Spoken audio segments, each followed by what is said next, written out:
We are so excited to welcome the most unlikely of dogs. We're delighted to welcome Piglet, the deaf and blind pink puppy, and his family, veterinarian Melissa Shapiro, favorite dad Warren, Evie and Zoe, along with Trisha Peugeot, a third-grade teacher here in Plainville. Trisha is the one who coined the term Piglet Mindset, and she and Melissa will talk about what exactly that means during the event. Melissa Shapiro, DVM, is a veterinarian, a lifelong animal welfare advocate, and mom to 3 children and many disabled rescue dogs and birds. Since bringing Piglet home in 2017, she has used his social media platform to educate, advocate, and inspire others to adopt pets with special needs. Her nonprofit organization, Piglet International Incorporated, supports the Piglet Mindset educational outreach, a free downloadable education program that teaches growth mindset, acceptance, inclusion, empathy, and kindness to students and others in the community, as well as various animal rights causes. She lives in Connecticut with her husband Warren, 6 rescued dogs, 3 rescued birds, and Piglet, the deaf-blind pink puppy. Every dog in the Shapiro family has a job. Evie is the demo dog for workshops and anchor of the travel team. Annie's job is getting the mail. And some of Piglet's jobs, along with being an expert snuggler, are serving as an ambassador for rescued animals, inspiring others to adopt special needs pets, visiting classrooms to facilitate Piglet Mindset educational outreach to teachers and students, and putting smiles on faces all around the world. He's put a lot of smiles on faces in this room so far already, anyone who has seen him out in the parking lot. As Melissa writes in Piglet, most unexpected of all, his job is to educate the world about each of our own capabilities for living productive and meaningful lives by bringing out the best in us or challenging us to be better and even to change. This was something that came to Melissa after their unforgettable trip to Plainville to surprise the 3rd grade class of Trisha Peugeot, who had first conceived and taught the Piglet Mindset. You will fall in love not only with Piglet, but also with baby bird, Susie, and the many creatures Melissa and Warren have welcomed into their home. I listened to parts of Piglet on audio and was delighted to hear chirping in the background. It's very fun to go back and forth between the book and the audio. It is my honor to welcome them here to An Unlikely Story. Everyone please give a warm Plainville welcome to Melissa Shapiro, Piglet, and Trisha Peugeot. Well, congratulations on the book release last week. Well, thank you. 4 years later, can you believe it? I know. It's very exciting to be back in Plainville. It's one of our favorite places, as you all probably know. We're happy to have you. Yes. Come here, Yes. Okay, we're gonna get started here. Neither of us are really. This is not our forte. I like to be in behind the scenes. Usually. Melissa knows that, so she had to drag me to the forefront. It's for a good cause. So yes, it's a very good cause. Absolutely. Okay, so do you want to start kind of where this all began, back in the classroom? Yes. So I will start because I owe a huge, big, gigantic thank you to Trisha for her creativity and innovation in creating Piglet Mindset. I get to talk about it and I get to do the program, but she was the brains behind the actual term Piglet Mindset, which I think is just genius, really. Okay, so saying that, this is what I wear. It's an event, and I get dressed up like this because I'm branded Piglet Mindset. I love it, and every time I wear a Piglet shirt, which I do every single day, it makes me very happy. And I advise everybody else here to wear a Piglet shirt as well because you will be very happy when you're wearing it. That, I'm sort of kidding, but I'm not really kidding.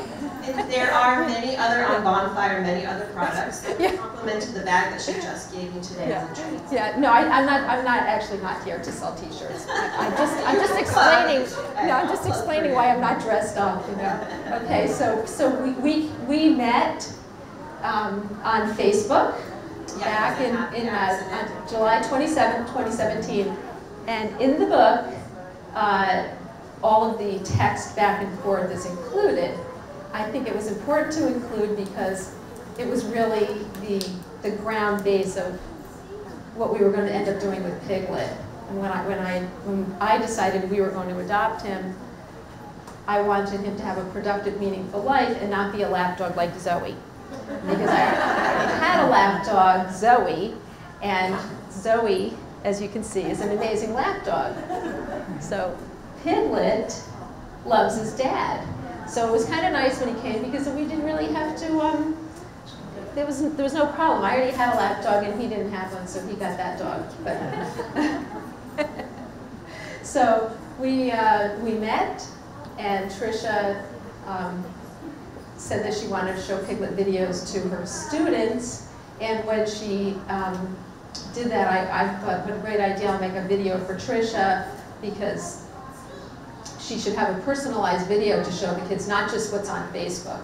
And I realized I don't know how to make a video to get to those kids because I had never done that before. So I instead made a PowerPoint presentation for them, and that's what she used, and the program came and developed from there. So I want you to tell everybody what it was like to, I would love to like, start doing Piglet Mindset. Journey to Piglet? Yeah. Well, I have a rescue at home. Abby is half Black Lab and half Dachshund. So Piglet is half Dachshund as well, correct?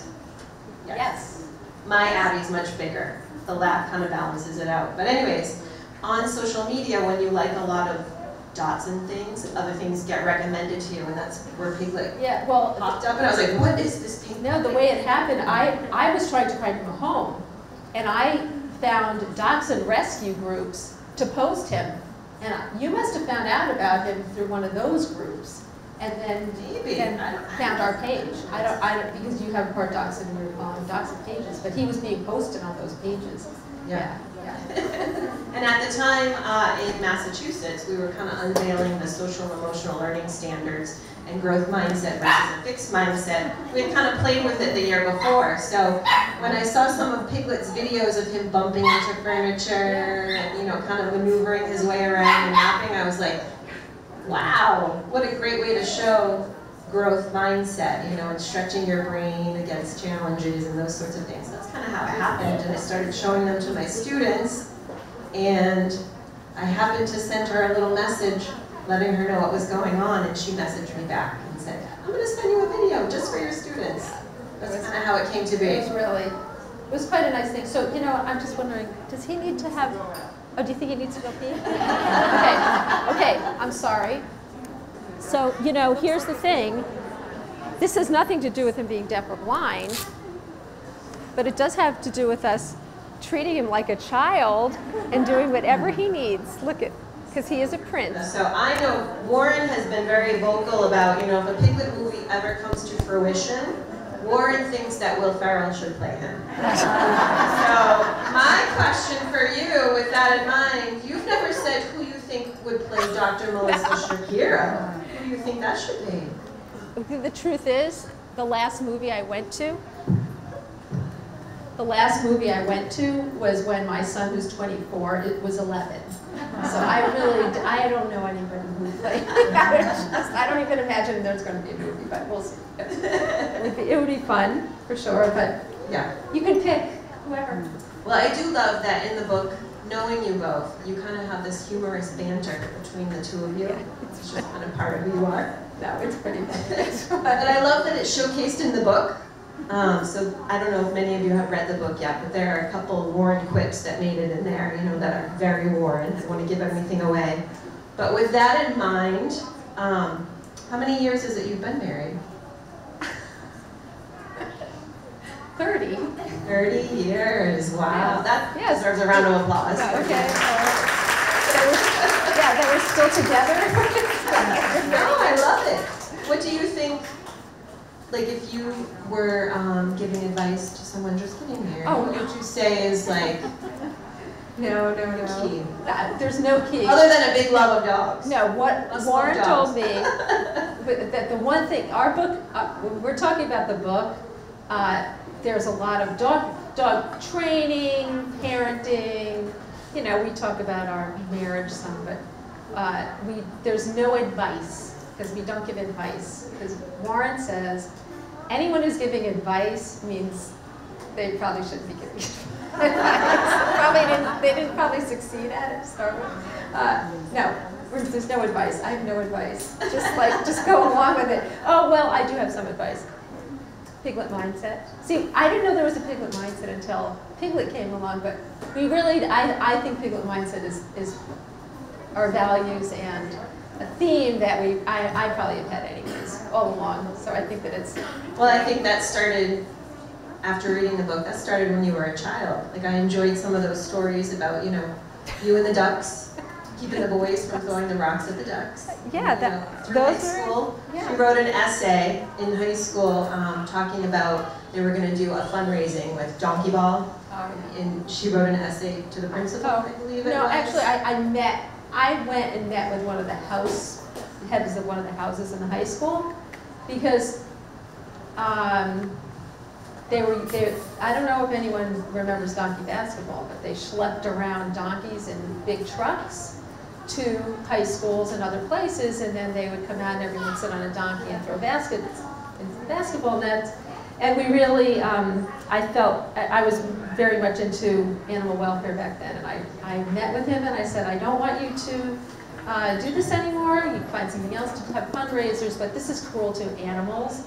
He actually listened to me. They canceled the donkey basketball games, and we wrote about this in the book because I wanted to talk about animal welfare for kids. You know, kids should be thinking about animals and being kind to animals.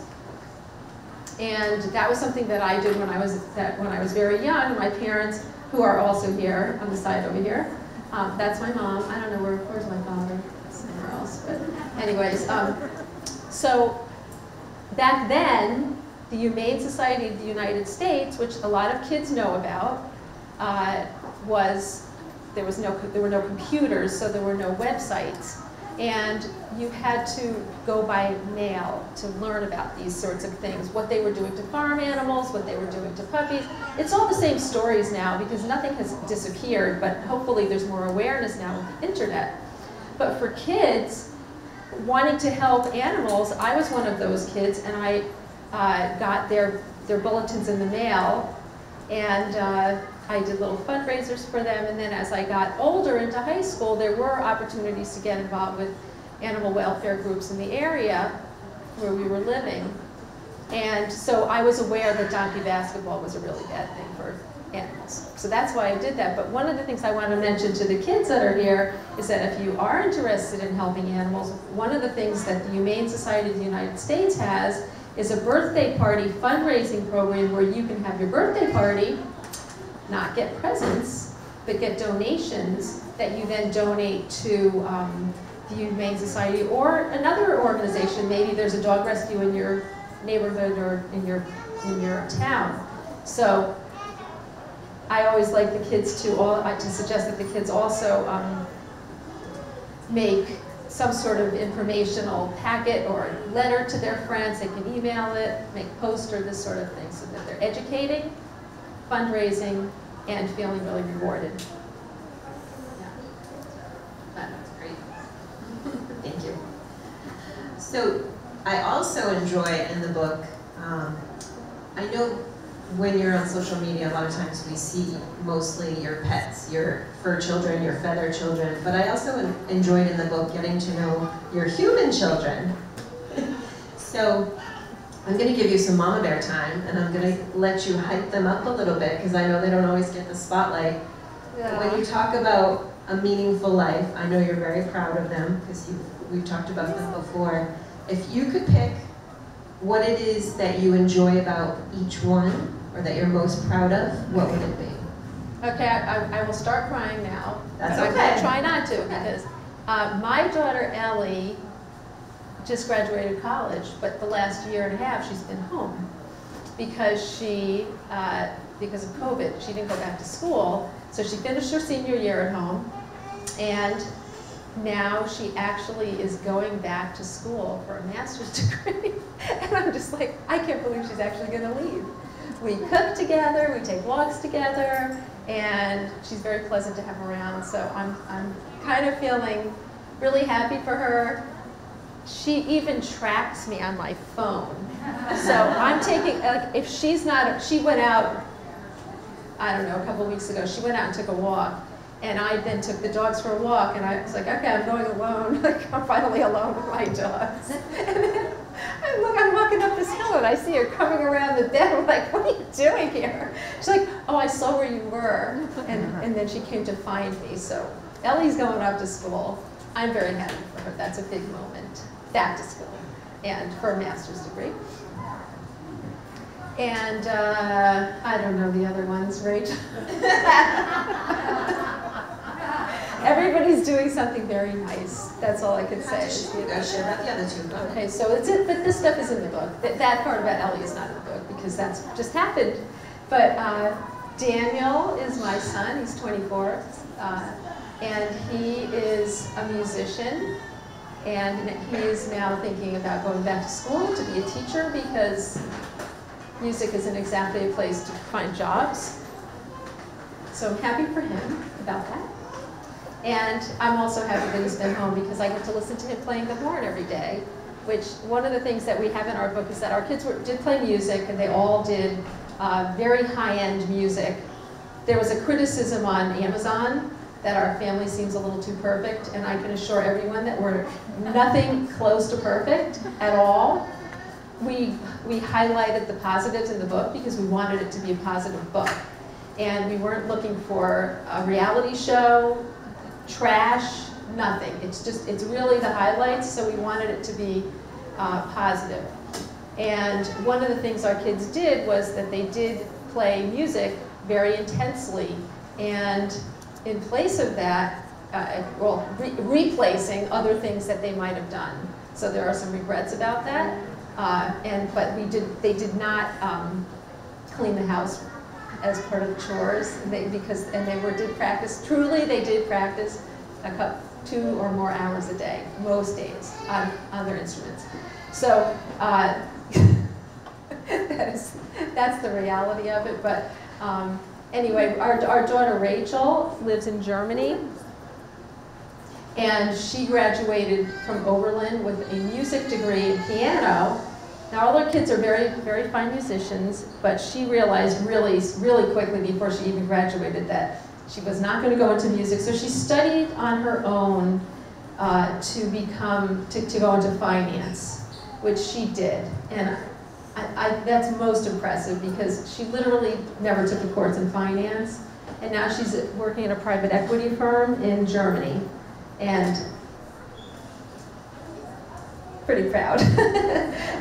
And she's very happy about it, you know. So she feels bad she doesn't play the piano. She doesn't have any time, but all the kids did play music, and one of the things that we had them do is they did benefit concerts for different charity organizations, different nonprofits, which I felt was very important that all the kids understood that giving back was important, and if you had a talent, that you used it. And so for me, I have my animal, I'm a veterinarian, I can give back in so many ways to animals and the people that take care of them, not just in my paid job, but in rescue work and other work, and now in this Piglet educational work, which is all related to my being a veterinarian. They have their own strengths, and I really encourage them to use them. So our music concerts were a highlight of our lives over 6 years, that went from when Rachel was 14 up till 2 years into college, and our other 2 joined her. We wanted to find a place for her to be able to have a recital, and we figured if she was going to bother to have a recital and practice and work hard to play an hour of music, it should benefit somebody. So we had 6 different organizations. They raised thousands and thousands of dollars over the 6 years. So that was one of the really nice part of their childhood. I think they value it, and they will continue. They're all very interested in still contributing into community. I love that they're all musical. Now, which of, because I forget that you have had many feathered family members as well. Which of the birds was it that jammed out with them? You would have like family jam sessions. Well, I had a bird, baby bird, who was my first house sparrow, rescued house sparrow. She came when she was literally this big. So if you're walking down the street and you see those little tiny baby birds that have fallen out of a nest, sometimes they're unfortunately not alive anymore, they're on the street or wherever, but sometimes they're alive and you can pick them up. They look like the prehistoric animal. They're tiny, they have no feathers, and they're hungry. So I ended up taking in a little tiny house sparrow, and she ended up with the name Baby Bird because we never figured out what her name should be. We were not keeping her. She was supposed to be released. I was really going to get into wildlife rehab and bird. I don't know what I was thinking about, honestly, because in any case, I took this bird home from the vet hospital. Someone had brought her in, and there's a whole chapter in our book about the birds. So if you don't like birds, you can go like this and just go to the next chapter. That's good stuff. But if you want to learn about our birds, I never liked birds. I never wanted to have a bird. I don't like seeing birds in cages. I don't like parrots that get their wings clipped, and I think it's really very unfair to them. But my sparrow came, and she was so disabled. Her legs were literally like this, crooked, and her eye was very badly infected. So I knew the second I picked her up, my friend gave her to me at the animal hospital, and I looked at her and I thought, oh, pet, because there's no way this bird could go out and be wild. And I started feeding her, really not knowing what I was doing, but in the meantime, she grew, she got very attached, she was imprinted on me because she was so tiny when I got her, and she would sleep in my hand when she was a tiny baby, and I had her for over 12 years. So she then led to some other sparrows that came to live with us. The one you're talking about that liked to sing with the kids was Bobby. He only lived to be 6, which was very sad, but he had a really amazing life. He was downstairs in the room where the piano was, still is, and when Rachel would play the piano, she played Bach and Haydn and Mozart, and then she played some more Becky, kind of more contemporary type music, and even Beethoven. He liked Haydn and Bach. He loved that very smooth type of melody, and he would learn long pieces of music. He would actually chime in at different times during the music with the same chirp every time you heard that piece. So it was very sweet, and he would sit in there and open the cage door, sit on top of the cage, and he would chirp away with Rachel playing the piano. She was down there for quite a long time, so in the very end, when he got very sick, he had moved upstairs away from the piano, but he still liked all that music, so when he was very sick at the end, I actually played the music for him. She was away, and she also did a nice report on him in 8th grade. They had to do a science report, and even though we only had one bird doing this, I helped her to find a lot of information about, all right, there's no competing with Piggy. So I helped her find information about bird song, and it was very interesting to learn about dialects of birds and same species in different parts of the world. All had different ways of chirping and chirping patterns. But anyway, Bobby was the subject of her science project. And it was fun to watch him get into the music with the kids, you know. That was cute.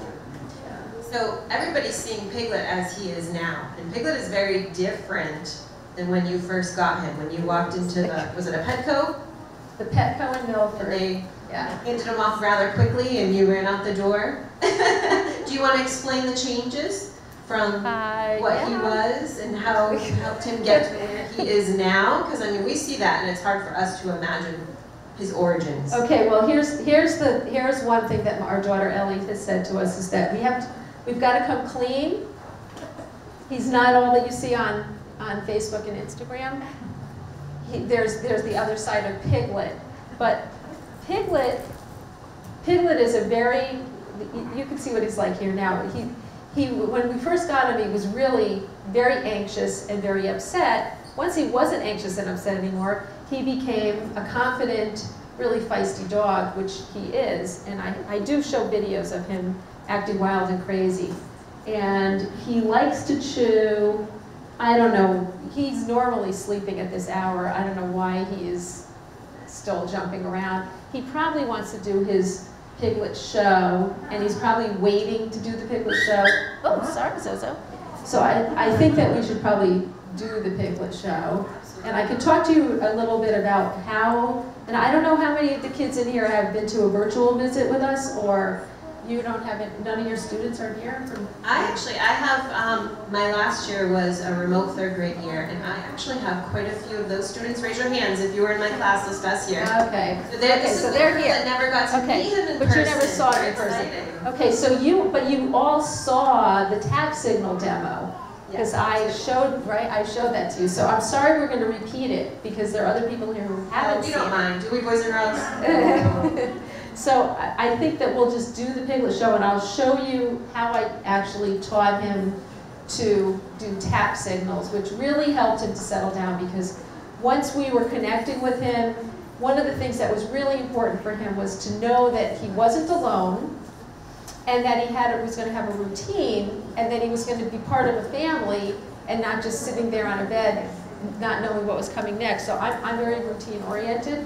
The dogs know when they're going to eat, they know when they're going to go out, they know what's going to happen in the day. It doesn't have to be at the exact moment every single day, but they know what to expect, and he learned to also,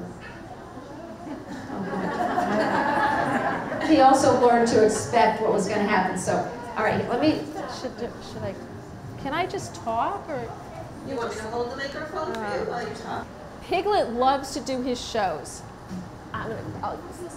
So Piglet loves to do his shows, and he had the dogs have been basically in isolation from all of what they love to do, just like everybody else, for the last year and a half. This is the first event we actually came to in person, and he loves to do his tricks, and I think that he knows that he's at an event and he should be doing them. So that is hopefully why he's acting a little bit crazy. Here, just put this up there. So I don't know how everyone's going to see you, though. Maybe do the kids want to come up? And, okay. Oh, see, he faces forward because he knows he's getting his picture taken. He poses. Sit next to, okay, Piggy. All right. Are you kidding? And he knows that the people are over there and not over here, because he can smell you. Right? Handsome. Okay, he went and had his picture taken. I think that's why he was carrying on. Okay, you sit here. I'm leaving her leash on because she doesn't actually listen. Sit. And then, where's Eve? Where's Evie? Evie? Evie! Where's Evie? She was over here. Evie! Evie! Okay, I hope no one walked out with Evie. Where's my mother? Oh, she's back there. Can you get Evie? Evie! Come on. If we're gonna do this, I brought 3 dogs so that they can all be in the show. Is she coming? Is anyone? Who's got Evie? Oh, just let her go. She'll probably come. Evie! Evie, come! She's coming. She's coming. Yeah. Okay, I'll get them. Oh, you have to call her?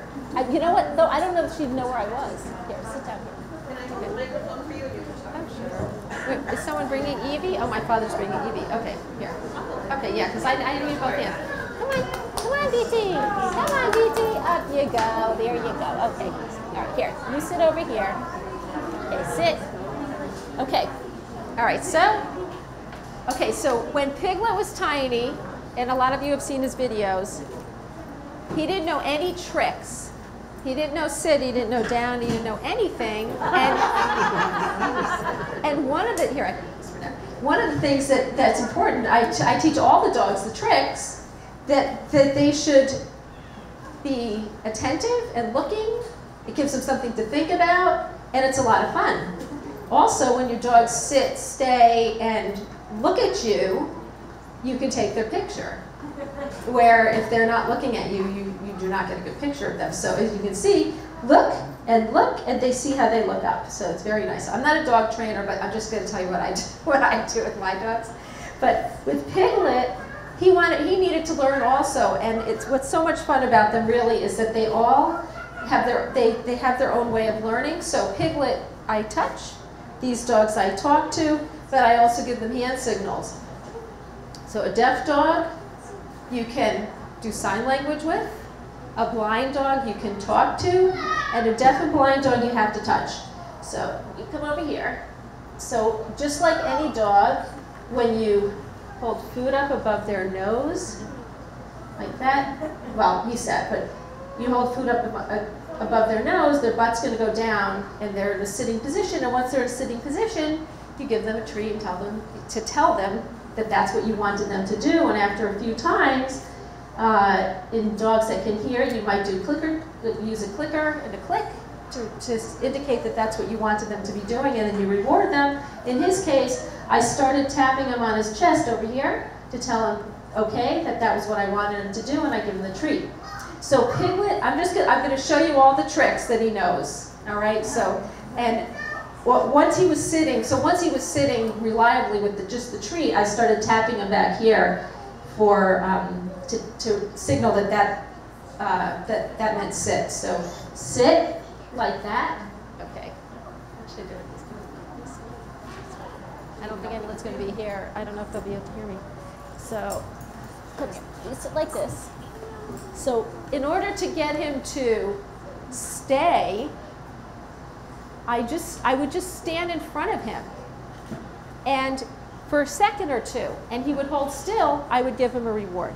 Then I would leave him for even longer and longer before I told him, okay, so it didn't take him long at all, and he figured out that I wanted him to stay still, and I was rewarding him for staying still with food, and then then I added a tap signal, touching him on his nose like this, and I'd stand in front of him. That was to wait, and then I could actually move back. So all this happened very quickly, because once he learned the sit and that there was going to be a tap for doing something, that then there was a reward to come, which was food, which he loves, he figured out very quickly that we were going to be doing this with other things. So he does sit, come here.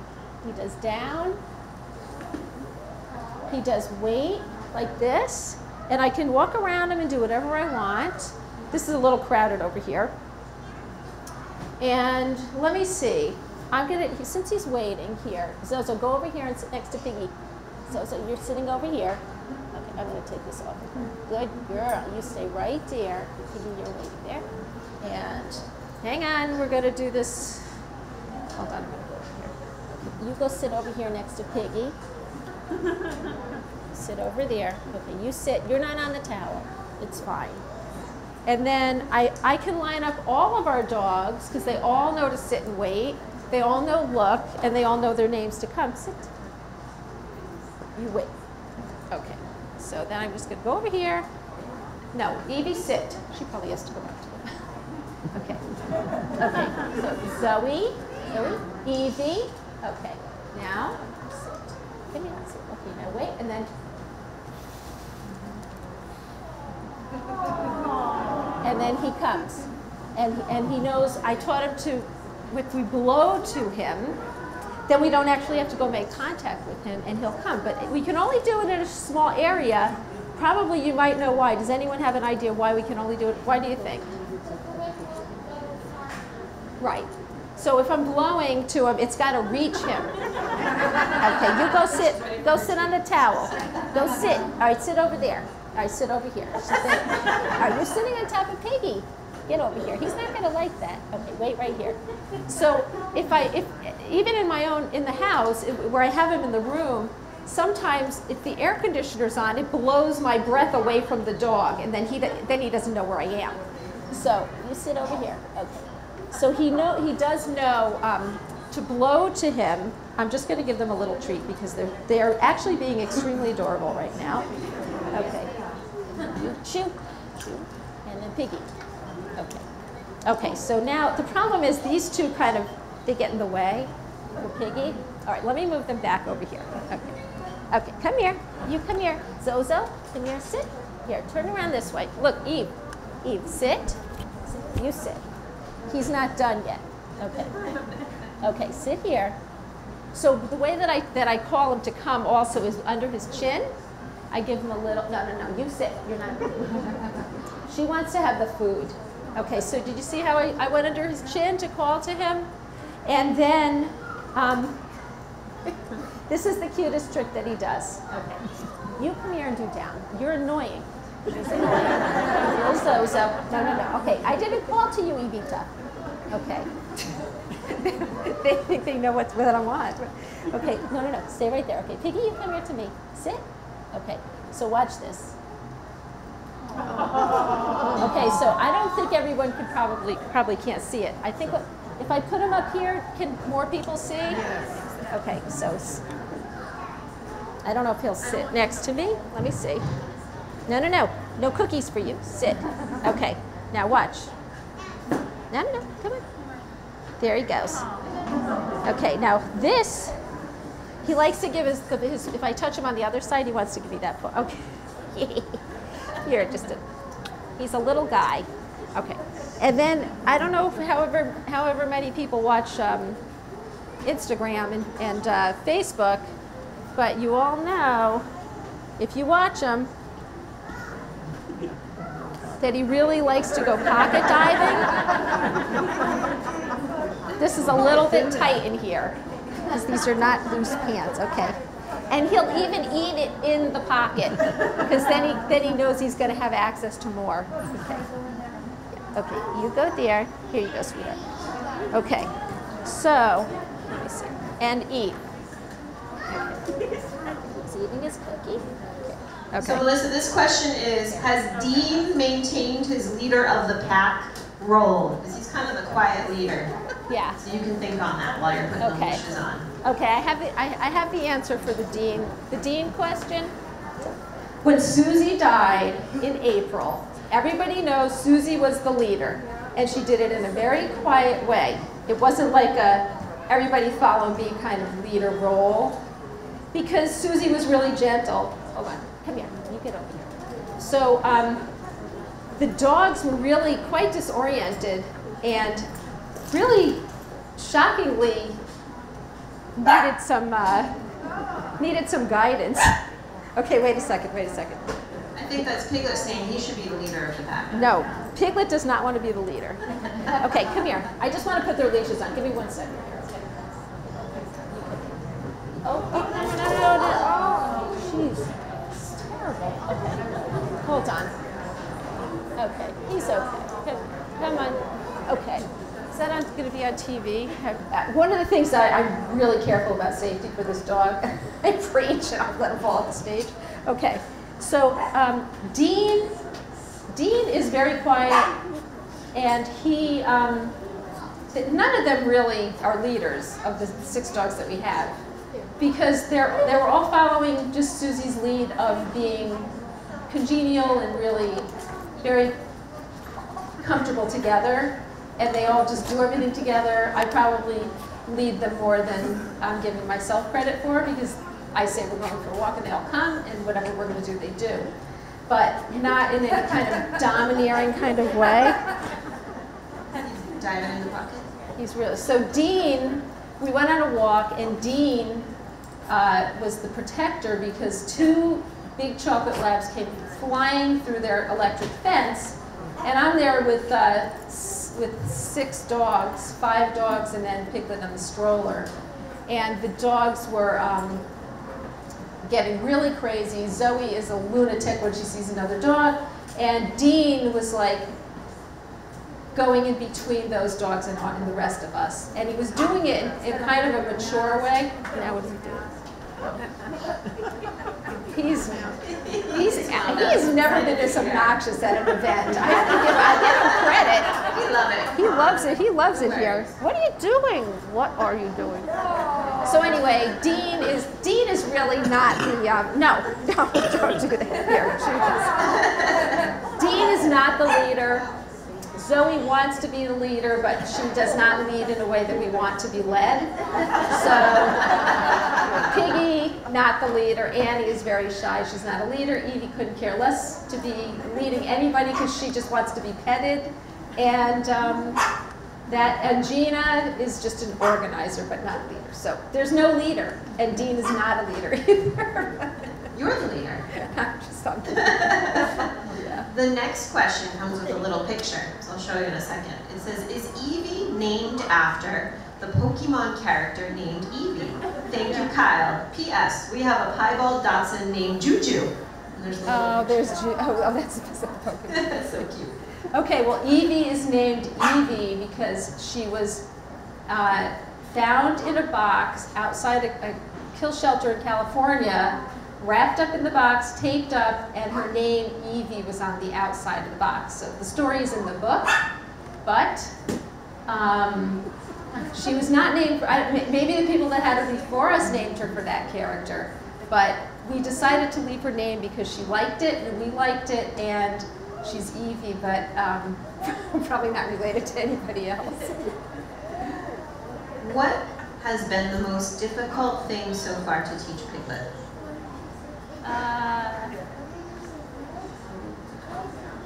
The way he's acting right now. Piggy, you're acting like a crazy boy. No, I think that one of the things that I cannot teach him, which I really would like to teach him, is that he barks a lot. And he barks excessively. And it's extremely disruptive to our house at times, especially in the morning when people are sleeping. And he's carrying on. When he wants to eat, he runs around and he's barking. When he wants to play, which is, I know, I don't know what to tell you. You're little. She's very little. She can come. Come on. So Piggy, actually, when I want to sit down and eat food at our kitchen table, he wants me to play with him. So he jumps back, he sits down, come on, and he barks at me, which is extremely annoying, and I have inadvertently reinforced it. So I eat 2 bites of food, and then I play tug with Piglet, and then I eat some more. Come on. They're not as well behaved as they seem on social media, that's what I think. The next book, if we get an opportunity, Piglet, The Truth. Okay. Okay, grab that dog. Okay, I thought she would stay. She did, thank you. Come here, let's go. Let's go. You're being very naughty. There you go. She can do it. Now stay here. So this question is, what type of dog is Piglet? Where was he born? And how did he get blind? Okay, Piglet is a double Dapple Dachshund Chihuahua mix. So if you know what Dapple colored Dachshunds are, Dapple colored is that marbly, really cool pattern, different colors depending on the main color in the dog. So, and it's called Merle in herding breeds, and Harlequin in Great Danes. Bulldogs and some other breeds also have dappling or Merle color patterns.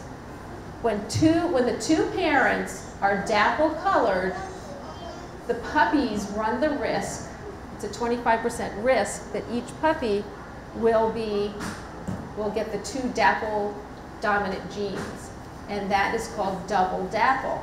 If they're double Dapple, it is linked to this white color, mostly white color, and also congenital ear and eye defects. So they're born with problems with their ears and eyes. Some are deaf, some are blind, some are both, some are neither. But most of them have some abnormalities in their eyes that are visible to us, but sometimes they can still see. So our dog Gina is a double Merle. She's an Australian Shepherd Border Collie mix, and she can see, but her eyes look very abnormal. And she's deaf in one ear only. So they both have the same genetics, and they both came from the same rescue in Georgia. Did that answer it? And that kind of goes with this one too. Why is he pink? Oh, okay. So the why is he pink question always comes up. It's really a great question because he truly is pink.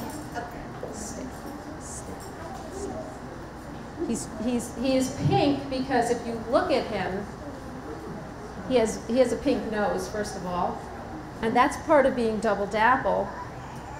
But he also has very, very thin hair coat on his face, on his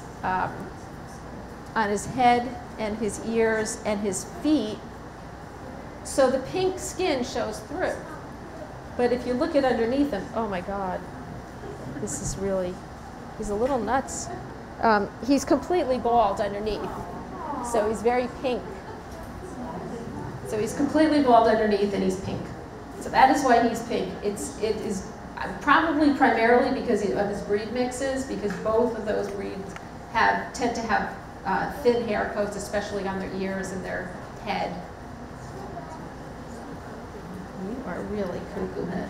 This last one, it's not a question. I didn't prompt them and I didn't write this. It says, thank you, Dr. Shapiro and Ms. Peugeot, for bringing Piglet into our lives during this crazy year. Love third grade remote class. Oh. We love you guys too.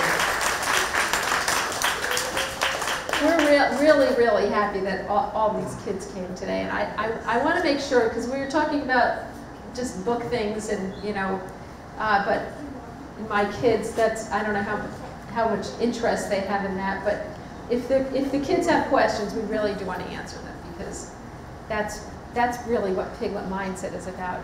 It's for everybody, but it's primarily for kids to learn using a dog who's disabled. Sit. Piglet's 4.5. He's behaving like he's 4.5 months, but he is 4.5 years old. I think he's going to be sleeping for the next 2 days. What happened to Thank you both so much for being here. Thank you guys for joining us. It is so good to be back in our event space. And I'm so grateful, Melissa. Thank you, and Warren, thank you so much for turning this into an in-person event. And thank you everyone for joining us on Facebook.